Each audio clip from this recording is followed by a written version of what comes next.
আমাদের মাকে আমরা বলতাম তুমি, বাবাকে আপনি।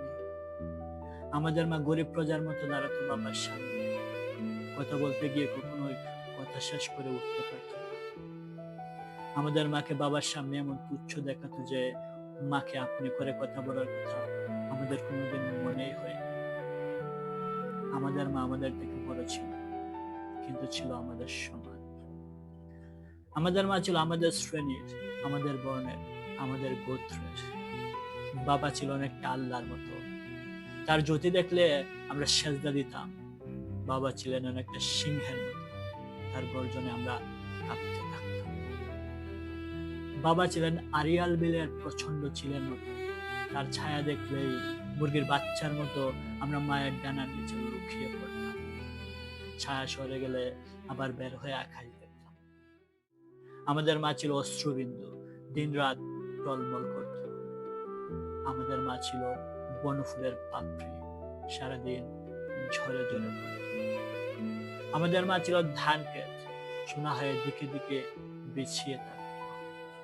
আমাদের মা ছিল ধূপবাত, 3 বেলা আমাদের পাতে ঘন হয়ে থাকত। আমাদের মা ছিল ছোট্ট পুকুর, আমরা তাতে দিন রাত সাঁতার কাটতাম। আমাদের মার কোনো ব্যক্তিগত জীবন ছিল কিনা আমরা জানি না। আমাদের মাকে কখনো বাবার বাহুতে দেখি।